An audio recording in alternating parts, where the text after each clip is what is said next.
आप सभी का स्वागत है वैसो क्लासेज में। और आज की इस वीडियो में बात करेंगे बिहार में जो पीआरडी टेक्निकल असिस्टेंट की जो वैकेंसी आई थी, जिसके बारे में कल हमने आपको वीडियो अपडेट दिया था कि आज कल के बारे में कि आज का कोर्ट में हियरिंग है इसका, जो केस फाइल हुआ था इसमें, और उसी की हियरिंग को लेकर के मामला चल रहा था। जो इसमें पटिशनर थे जयप्रकाश आर्या और भी कई सारे लोग थे, और रिस्पोंडेंट थे स्टेट ऑफ बिहार। तो क्या कुछ हुआ कल के कोर्ट में, क्या कुछ फाइनल कुछ डिसीजन बना या नहीं बना, क्या अपडेट है, उसके बारे में जानना चाह रहे थे। तो इसके अपडेट जानने के लिए, समझने के लिए हम सीधे पटना हाई कोर्ट के ऑफिशियल वेबसाइट पे अवेलेबल है कि इसमें क्या कुछ हुआ है उसको देखने के लिए। ठीक है, तो जैसे कि आपको मालूम है कि ये जो केस हुआ था, जून महीने में आपका केस फाइल हुआ था, और उसके बाद फिर जुलाई में भी हुआ इसका सुनवाई, फिर सितंबर में भी हुआ, सॉरी अगस्त सितंबर में भी हुआ है। और उसके बाद फिर आपका जुलाई के बाद सीधा सितंबर में हुआ, और सितंबर के बाद सितंबर में भी अलग अलग डेट पे, पहले एक तारीख को हुआ, फिर 2 तारीख को हुआ, फिर आपका 17 को हुआ, फिर 23 को 24 को चला, और उसके बाद जब 24 को चला तो उसमें नया डेट दिया गया था, वो गया था 7 तारीख को, 7 अक्टूबर का। 7 अक्टूबर को जब हियरिंग इसकी शुरू हुई, सुनवाई जब इसकी शुरू हुई, तो उसके बाद वो डिसीजन, और इसकी कहीं ना कहीं शंका भी आप सभी का तरफ से आ रहा था, कई सारे कैंडिडेट की तरफ से कल के वीडियो पे कमेंट भी आया।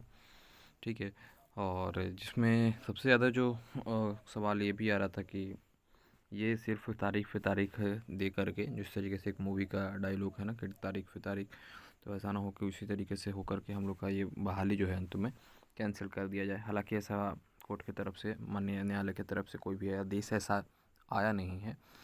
और कल के डेट में जो हुआ ये है कि इसकी नेक्स्ट हियरिंग की वापस से डेट दी गई है, एक नई डेट पे अब सुनवाई होगी, और वो डेट ज़्यादा दिनों का नहीं रखा गया है। अगर आप देखिएगा यहाँ पर, चलिए डिटेल हम आपको दिखाते हैं पहले।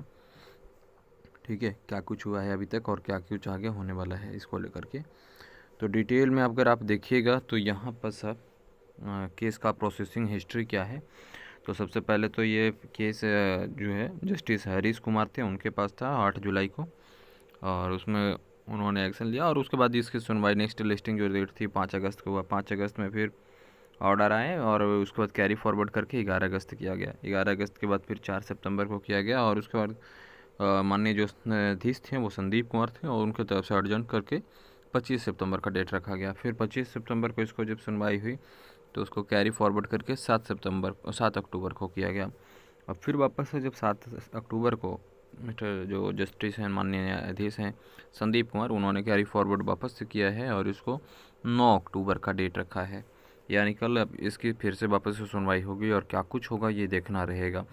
दूसरी तरफ जो सवाल ये बन रहा था कि आप लोग क्या चाहते हैं, कि एग्जामिनेशन चाहते हैं कि, क्योंकि ये कहीं ना कहीं मामला उसी को लेकर के है, केस जब फाइल हुआ था तो, कि एग्जामिनेशन हो, इसमें मेरिट बेस नहीं हो, फर्जी डिग्री वगैरह का है उसका भी जांच बढ़िया तरीके से हो, सही तरीके से हो, तो सही एक जो योग्य कैंडिडेट हैं उनको ये पोस्ट मिली। ठीक है, तो इसके लिए तो आप लोग क्या चाहते हैं, तो उसमें कई सारे सवाल जब हमने पूछा ये कि, तो कई सारे कैंडिडेट की तरफ से ये जवाब आया कि अगर एग्जामिनेशन लेना है तो कम से कम ये जॉब जो परमानेंट कर दिया जाए, जो अभी आपका संविदा पे है उसको परमानेंट किया जाए। परमानेंट अगर बहाली करती है तो एग्जामिनेशन ले ले, कोई दिक्कत नहीं है। आप लोग इस पर क्या राय है, आप लोग ज़रूर अपना कमेंट बॉक्स में बताइएगा। विशेष 9 तारीख को क्या कुछ होता है ये देखना रहेगा।